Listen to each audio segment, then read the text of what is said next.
Hi, this is Jen Rubin, and this is Jen Rubin's Green Room. If you're like me, you've been rather down on the American people since the election. They don't pay attention to the news. They're uninformed. They voted to put into power an insurrectionist, a liar, a thief. Are they lost? Is there any kind of way we can restore an intelligent, democratic populace that is actually going to care about democracy, that's going to care about the truth? I mean, you're absolutely entitled to be despondent at some point. If people don't want to inform themselves, if they consciously choose to get their news from Elon Musk or from some weird podcast, what hope do we have as a democracy? Isn't part of a democracy, really all of a democracy, dependent upon an educated, conscientious citizenry? Well, if you're like me, you have probably thought, these people need to go to citizenship school. You know what? There is a citizenship school. Our guest today, Eric Liu, had a brilliant idea, and that is to revive citizenship. He's created something called Citizens University, and he is spreading the gospel of citizenship throughout the country. And isn't that what we need? We need people to get out of their little cubbyholes, to get off the couch, to get into their communities, to start thinking of something bigger than their own self-interest. And I'm interested to see what success he has. I'm interested to find out what are the kind of people that are joining this movement and whether this is one way we come back from the disastrous election. So I'm thrilled to have Eric. Eric, welcome to the show. Well, so great to be here, Jen. As I was telling the audience, many of us have kind of sort of given up on the American people. We're kind of disgusted with the election results, but you are the eternal optimist and have a plan to draw people out of their ideological tailspin and give them something that's bigger than themselves to be excited about and interested about. So tell us about Citizen University. Well, sure, Jen. I think, first of all, I feel that pain too. I feel, Yes. No one is immune to the pain of these times. And actually, though, to me, that is the way in or the way out as well. I believe that, well, for one thing, my theory of politics is that all politics is pain relief. And, that's nice, yes. And it turns out a presidential election is a very blunt, literally binary instrument for pain relief, right? It is not satisfying, but it will give you a referendum one way or another. But what we should be paying attention to beyond the election results is the fact that for more than 40 years, this country has been saturated in so much pain and grief and loss that has gone unnamed, unrequited, unaddressed in different forms. And that can be the deindustrialization of our economy. That can be the kind of grinding inequality that's just made people feel in the marrow of their bones, this kind of zero-sum, I got to look out for myself because someone's going to screw me over kind of air that we're breathing. It's 20 plus years of war in Iraq and Afghanistan that we never as a people properly grieved. It is COVID, which we never properly grieved. And so you have so much pain, and I think that it's in a certain way not surprising that Donald Trump won. Donald Trump offered pain relief. Now, I don't like it. I don't believe his remedies, but he offered pain relief, and he offered it in the form of, I will inflict pain on someone else to make you forget yours, right? And so I think the way that we've got to go through this is to not focus on Donald Trump or the Trump administration only, but to actually go to these underlying drivers of what hurts, what is broken in the body politic and in the heart of our democracy right now. And I know that sounds much more woo-woo.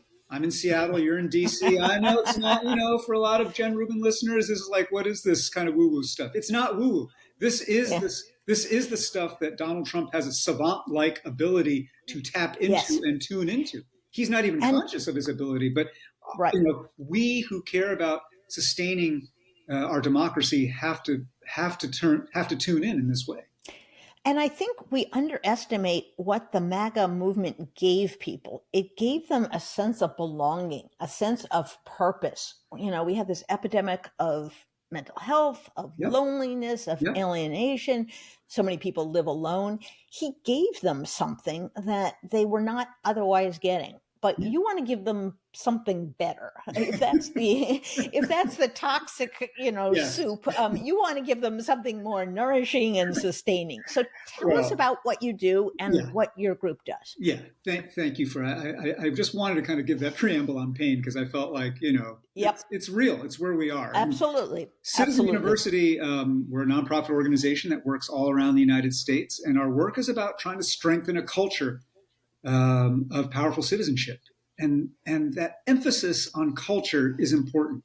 All of our programs are about equipping and empowering people in the places where they live, right, to change the dynamic of if you were to ask, what's the culture of your town, of your neighborhood? What's the culture of Tulsa? What's the culture of not even Seattle, South Seattle? What's the culture? People would have a lot of answers there, but you would be able to ask, is it a place where people show up? Is it a place where people look out for each other? Is it a place where people know their neighbors? Is it a place where people feel like they're just isolated atoms bouncing off each other, getting in their cars, avoiding each other? Or are there kind of bonds of trust and affection that hold some people together, right? And these things are not rocket science. I think it is possible for any of us at any time to be a catalyst of a civic culture change where we live. Our programs at Citizen University, we operate from a notion that the simple equation that power plus character equals citizenship. To live like a citizen in the way that I mean, and a contributing member of the body, requires both a literacy in power, understanding who decides things where I live. If you can't answer the question who decides where you live, then it really doesn't matter how much you paid attention to national politics, because right. You will have been part of a whole kind of ramifying series of people abdicating the responsibility for self-government, right? And who decides is not just like, who's my city council? Who decides is who's the elder on my block? Who are the faith leaders that people turn to? Who is the small business person that people trust, when times are tough? Who are the bridgers in my community who really are able to kind of talk to very different tribes or different groups of folks? And so a literacy in power is one thing that our programs teach. And our programs are cross-generational. We're teaching young people, we're teaching, seniors how to read a map of power in your community, how to redraw that map, and how to understand yourself in it. But then the other half of that equation about civic character is about a set of norms of mutuality and reciprocity and service and a form of belonging, to your point about MAGA communities, a form of belonging that is defined not on putting down anybody or scapegoating anybody or blaming anybody, but is about inviting people in all of their brokenness, in all of their things that you might find objectionable, and asking, how can we see each other again? And how can we commit in our norms and our habits to living together? Like that is the core American question. Can we live together, right? And other societies that are more homogenous, either ethnically or religiously or otherwise, it's just a given. They live together, right? But it's not. It's the opposite of a given for us, and yet we don't have the habit. And so our programs, which I can tell you more about specifically, are about teaching power and cultivating character. So someone signs up, they hear about this, and they show up. What do they do? What are the kinds of things that they have available to them? Yeah, so one of our programs is called Civic Saturdays, and these are gatherings that are essentially a civic analog to a faith gathering. And so if you literally are feeling lost, alone, isolated, want to connect but don't know where and don't know how, Civic Saturdays are happening in hundreds of communities around the country. And we are just, and they are an analog to a faith gathering in the sense that you are invited in as a stranger. You are kind of invited to meet the people next to you. You're invited to talk about hard questions right away that go past small talk. We sing together. There are readings of texts that you can think of as civic scripture, texts from our history, texts from our current times that make us reflect on what are we doing here. And someone gives a civic sermon, and then afterwards people kind of form up into circles to figure out, like, how can we build on this? How can we kind of convert this feeling of connection that I was hungry for into some sustained form of engagement in my neighborhood or in my community, right? So we train people all around the United States to lead these Civic Saturday gatherings. That's one program. Another program is called the Civic Collaboratory. And this is a program that teaches people how to practice the age-old forgotten habit that Ben Franklin knew well of mutual aid. When people ask, how do we save our democracy? Our democracy is on fire. My answer is always be like Ben. What Ben Franklin did, apart from sitting in the Constitutional Convention, all that, what he did was, as an inveterate, habitual club maker and club joiner, right?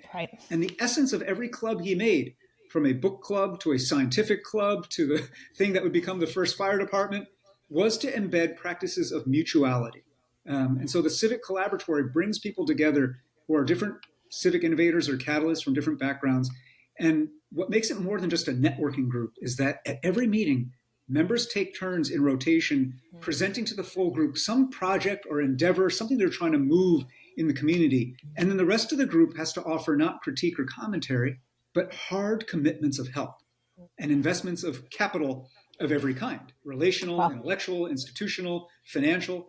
And then what goes around comes around, right? And when you actually get into a habit of what goes around comes around, in a good sense, of taking turns helping each other, you build that muscle, you rebuild these habits of again, this is the precursor to self-government, right? Being able to deal with people unlike you, support each other in common endeavors, get over whatever initial notion you might have had that this person's different from me, and realize that by doing this over and over again in a repeated way, you're actually strengthening the ecosystem of the place where you live, right? That's the stuff that Tocqueville described when he came here 200 years ago, right? He didn't go sit and watch the Senate debate. He didn't go and listen to what was happening in the House of Representatives. He went into the communities where practices like these were just matter of course.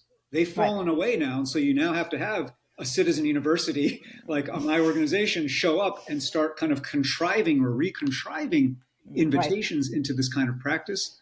But that's another one of our programs, which we have one that's national, but now we're spreading them in a local place-based way, where the people in Atlanta have formed an Atlanta Civic Collaboratory. In Arizona, they've created one that is urban-rural, not just Phoenix, in other parts of the country that way. And I think that these are the kinds of things that, when I say culture, what I mean is these kinds of practices, the norms, the habits, the values, the stories we tell about ourselves, the ways in which we define and determine how to live together and what we think is okay. And we know in national politics that a president can poison civic culture, but only we at a human scale, place after place, can actually detoxify and repair civic culture. And that's what these programs are about.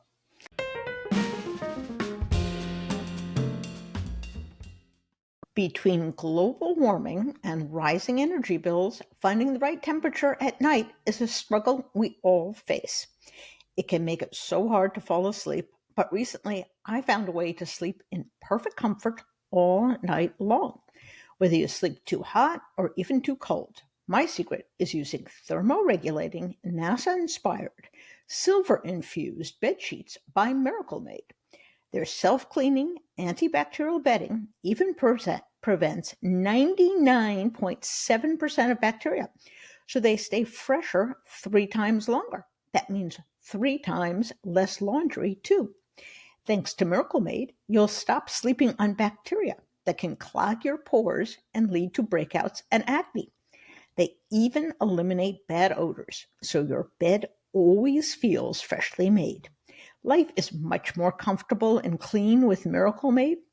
Their temperature-regulating, silver-infused fabrics were inspired by NASA to give you maximum comfort no matter how high the heater is set. Just picture how great it will be to get better sleep every night.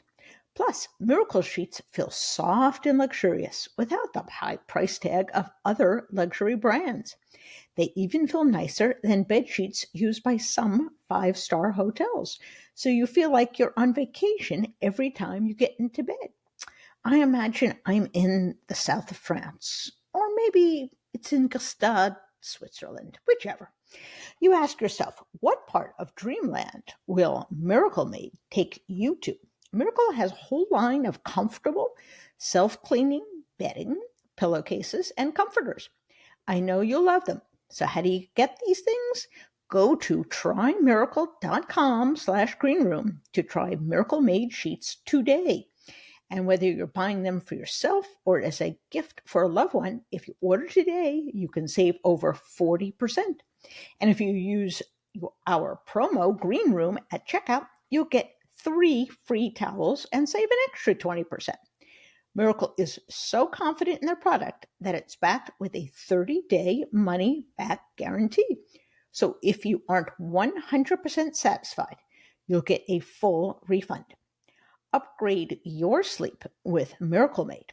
Remember, go to trymiracle.com/greenroom and use the code GREENROOM to claim your free 3-piece towel set and save over 40%. Again, that's trymiracle.com/greenroom to treat yourself. Thank you, Miracle Made, for sponsoring this episode. You can look for the link in the show notes.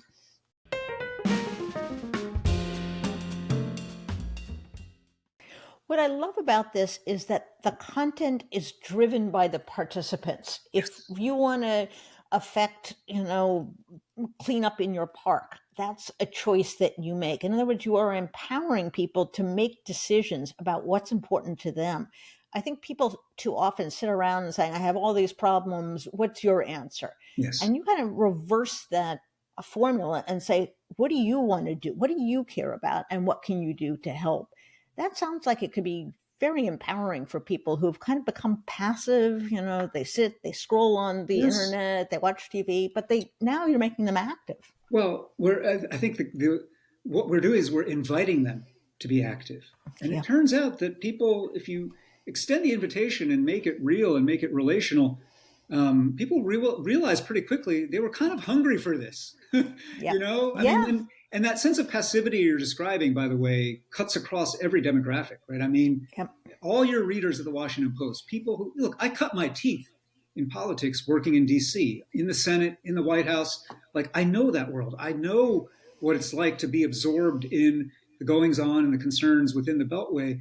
And it's precisely that community of folks who often are the most kind of, who have fallen into the deepest pit of learned helplessness. And passivity, doom scrolling, thinking that it's all or none, thinking that either you have this president or democracy is doomed. No. Go show up in Tacoma Park. Go show up in Southeast DC. Go show up where you live. And certainly if you are living outside of the Beltway, engage in these ways. And, the other thing that Ben Franklin knew that was kind of his genius was, the best way to, quote, make somebody do something or teach something is to ask them to teach it to you. That kind of like, hey, I would like to get involved. Could you help me do this? Like that invitation is powerful. Is a thing that also is missing in American life, right? We're all in our private bubbles. And it also bestows respect on the other people. They're worth being asked to do something, which is a way of kind of equalizing kind of disparities. So I'm interested in 2 things. One is, who are the kinds of people that you have attracted? And secondly, how does this relate to your own past, your own immigrant story? When I must say, every time I see one of these naturalization ceremonies, or I have a friend who becomes a naturalized citizen, it just emotionally grabs me. And because people who have come to this country appreciate it much more because we've taken it for granted. So talk to us a little bit about those 2 things. First of all, what the kind of makeup of the people are that attend, and then how this kind of relates back to the immigrant story. Yeah, for sure. The makeup, we have people trained in 40 some states of the country and in small towns of 500 and, in big cities. And so the people who come are a pretty good cross section of what our friends at the public opinion research organization called More in Common describe as the exhausted majority, right? Yeah. So we don't get kind of hardcore ideologues of MAGA land or of the far left, generally speaking. But you get a pretty wide swath of the exhausted majority, right? People who are coming because they feel like something's broken.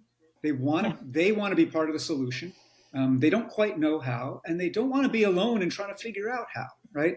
Now that describes lots of people, some of whom are Republicans, some of whom are independent and Democrat, some of whom have voted for Donald Trump. Most have not, in all likelihood, but some have. And I think the breadth of people, age, demographics, race, faith, is a real wide kind of a snapshot of the diversity of our country. What it is, and I will say this, it is like your listeners, the self-selected group of people who've decided not to give up on things, right? And I know that we are the minority. We are the minority within the exhausted majority, people who have decided not to give up and decide that we want to try to do something, right? But that's okay. I think part of our worldview at Citizen University is that, democracy works on majority rule, but majority rule depends on minority will. It's always an activated minority that chooses to keep on showing up to make culture change. And that's in every direction. That's in progressive directions like the civil rights movement. That's in, retrograde directions like MAGA, right? But in both cases, and by the way, organizations on the right, like I don't like any of the policy agenda of Moms for Liberty, but they figured it out. You don't like what's going on in your school district? Run for school board. That option is available to all, right? And I think that's how this relates to my family journey. And, I am the child of immigrants. My parents were born in mainland China during that time of war and revolution and civil war, and went to Taiwan and then to the United States. And I was born in outside of Poughkeepsie, New York, right? And, IBM town, at the peak of IBM's power, at nearly the peak of American power and prosperity and kind of global power and so forth. And I just grew up with this sense all the time. It was very rarely vocalized, but always felt that all I did was have the dumb luck to be born here. Right? Yeah. My parents did the heavy lifting. Others have made it possible for me to get to explore and do the things that I get to do. And so therefore, every opportunity it's not even that it comes with an obligation. Every opportunity is an obligation, right? It's sort of what Gary Wills, in his wonderful book about the founding generation, Inventing America, he wrote about the ways that thinkers of the Scottish Enlightenment shaped Jefferson into thinking that rights didn't come with duties, but that rights properly understood were duties, right? Yeah. That's a very American idea. It's also a very second generation son of immigrants idea, right? Every right is a duty, right? And so I think that's my worldview in general. When you were talking, Jen, about how moving it is to go to a naturalization ceremony, we actually at Citizen University, the co-founder of Citizen University, I want to name my late wife, Janae Kane. She was a theater artist and a real civically oriented, community-centered theater artist. And I had spoken at one or two of these naturalization ceremonies. And by the way, for your listeners, if you've never been to one, go find one.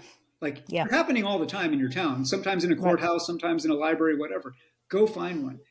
We'd been to enough where we came back from one and Janae said, man, that was amazing how moving it is and how kind of, even though it's got, bureaucratic language and Department of Homeland Security, stuff, but it is so fundamentally moving when people are asked to rise during the roll call of countries where they're from and then told the next time you sit down, you will be Americans, right? Yeah, isn't that amazing?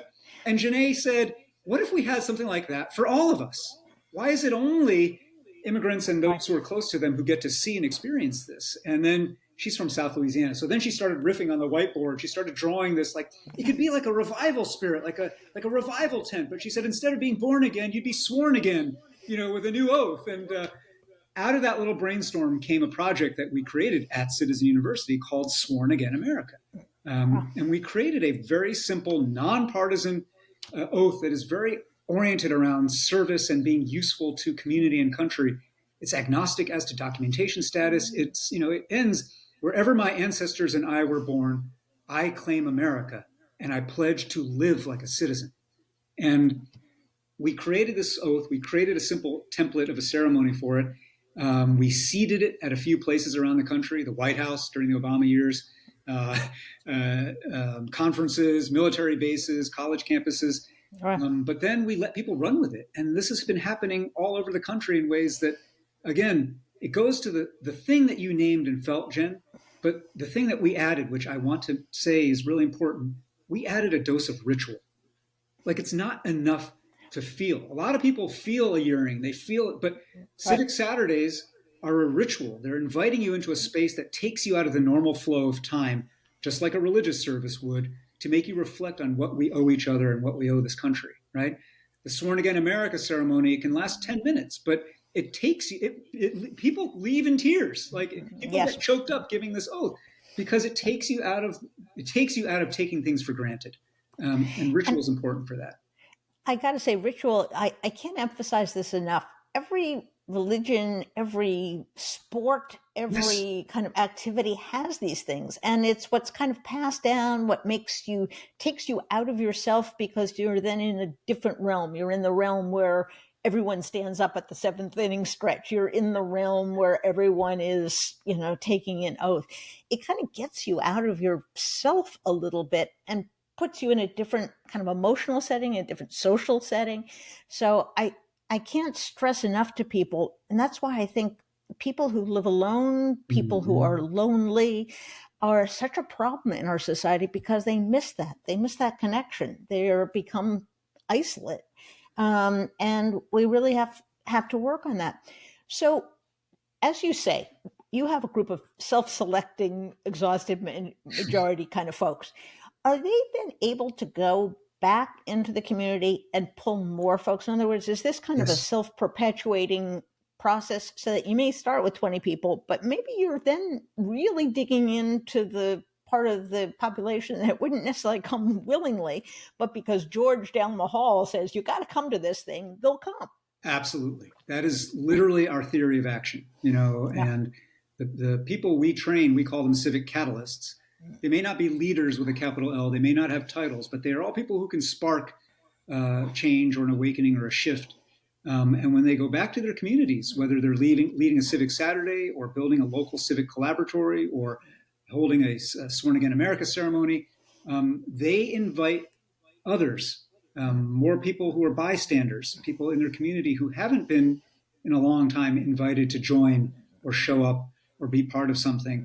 That is, so, and to be very specific, like, I think about people and places. We work with an organization based in Omaha and Lincoln, Nebraska, called Civic Nebraska. They've been holding Civic Saturdays for years, and they are bringing people together every couple of months in ways that are not just the usual suspects. People who have been on the sidelines, people who might have voted for Donald Trump, but still want to be part of an ideologically mixed community of people who just want to make their town better, right? People who are part of the growing Hispanic immigrant communities in both those places. Next door in Kansas Leadership Center is an organization that we work with where we've trained people to go back to Kansas, to every one of the 106 counties of Kansas, to invite people in both urban and rural settings to get involved. In Shreveport, Louisiana, we work with an organization called Community Renewal, where elders and educators in this largely Black community are working to kind of find new ways to reach young people and to be part of the civic and ethical formation of young people, right? And so that generational dynamic is important too, because when we think about people who are not the self-selected, who are not yet opting into civic life, there's a huge generational kind of map to that. Like the younger you are, the more likely you are to be checking out, not thinking about, and not joining and participating civic activity, at least in the traditional ways that it's been done. And so to get an invitation from someone you know or trust or have one, maybe 2 degrees of separation from in the place where you live, to join something that isn't just, the old school kind of stuff, but what is this? This is kind of interesting, right? Is, I think, a way to widen this field of people who take ownership and take responsibility for the health of the country. Now, next year, I have this fantasy, can be a great learning opportunity because it is, of course, the 250th anniversary of the Declaration of the founding of the country. What kinds of things do you think can spring from that? What are the sorts of ideas, the sorts of programs that you could perhaps build around that? Because I remember, the bicentennial minutes, it was a great learning opportunity. What are the kinds of things that might spring up next year or might take advantage of because of the 250th anniversary? Oh, my goodness. Well, first of all, I should say, there are so many wonderful overlapping networks of organizations planning and preparing all kinds of events, projects, celebrations, opportunities for engagement during 2026 for the 250th. And some of them are nationwide. Some of our national institutions like the National Constitution Center. Right. But many of them are state-based, and in turn, states kind of seeding local activity, state humanities councils or kind of history institutions. There's a network of museums and history institutions called Made by Us, which the Smithsonian is a big anchor part of, but there are organizations like the Atlanta History Center and the Wing Luke Museum in Seattle, all these different places around the country that are networked, and all of they are working like this great flotilla, inviting people in the communities and that these institutions serve to generate ideas for ways to mark the 250th. And it goes back to what we were talking about at the start of this conversation, invitation to participation, right? Rather than, hello, would you like to be a passive audience to a show, right? Right. National politics is a show. We watch this show. We yell at the show. We hate watch. We, whatever, right? But local civic life is not a show. It is a thing we are co-authors of. We are co-producers and co-creators of. And the 250th is going to be a great opportunity for people to be reminded of that in a way that's not, eat your vegetables, you should be doing more civically, but rather like, This is joy. This is a joy. Yeah. Well, it's joyful opportunity to kind of remember what we can be. But it's also a good opportunity. I don't mean to be Pollyanna. It's a good opportunity for us to face ourselves, face history and ourselves, and say, okay, like the 250th of this country is a good time for people in Tulsa. 2026 will be 3 years after the 100th anniversary of the Tulsa massacres and the Tulsa race massacre, right? And the destruction of Black Wall Street and the Greenwood neighborhood. And big round numbers like 100 or 250 are good. Yeah. And actually, 2026 will be a good time for folks in Tulsa to ask, how are we doing at 103?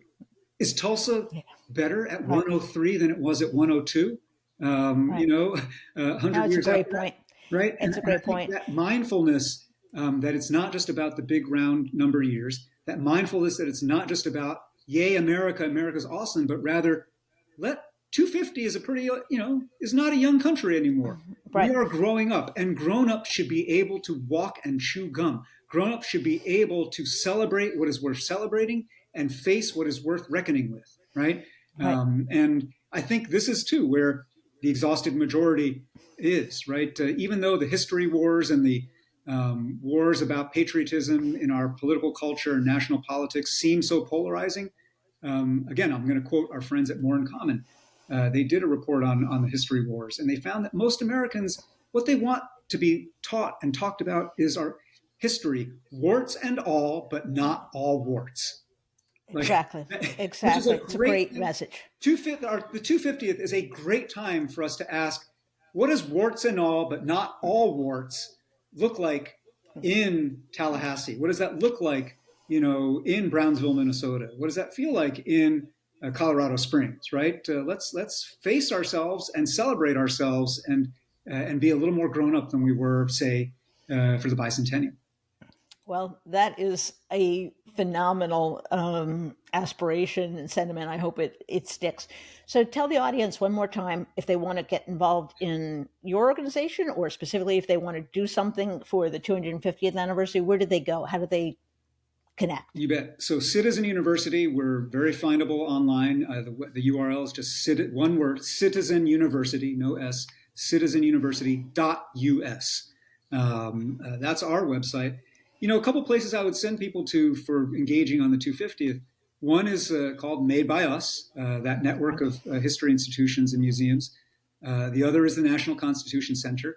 But the third thing I would mention, I've had the chance over the last few years to co-chair a project at the American Academy of Arts and Sciences called Our Common Purpose. My co-chairs are maybe have been your guests, Daniel Allen at Harvard, and who's written for the Post in the past, and Stephen Heinz, who is the head of the Rockefeller Brothers Fund. And the three of us have co-chaired this national bipartisan cross-ideological group of folks working on projects and ideas to revitalize our democracy. And so that network, and we have a whole body of work that's taking us to 2026, tons of opportunities for people to plug in. So if you just Google Our Common Purpose, you'll find an organization, a set of reports, a set of kind of white papers about projects, and then lots of opportunities to learn about. If what you care about is the voting system and you want to do ranked choice voting, join this organization. If what you care about is getting veterans more engaged in civic life upon their return, join this campaign and organization. There's kind of a one-stop shop for these kinds of projects. That is phenomenal. Well, I think we had you on this program at exactly the right time, because I think as people end the year, we want to have them say, this is not the end of something. This is not the beginning of your retreat from public life, but this is the opportunity. If you're tired of the show, turn off the show and get involved in your own community, in your own citizenship. And I love that idea. I think it gives people hope and purpose. And I am thrilled to see that you're making as much headway as you are. And I can't wait for 2026 and what's going to roll out. I'm really looking forward to it. Well, Jen, I got to say one thing for your listeners too, because you are leading by example. You have a national platform in a national publication talking national politics much of the time. And to carve out space on that platform to remind people that, in the same way that all politics is local, all citizenship is local, right? And that what we've got to do, that bottom up, inside out, middle out renewal is the only path forward. And I think that, I can say that doing the work that I do in communities, but when you say that, Jen, from the position you're sitting in, it carries that much more weight. So thank you for really giving space to this message. Oh, it's absolutely my pleasure. And we'll have you back before 2026 to see how you're doing on the project. So thank you so much for joining us, and good luck in everything you're doing. Thanks, Jen.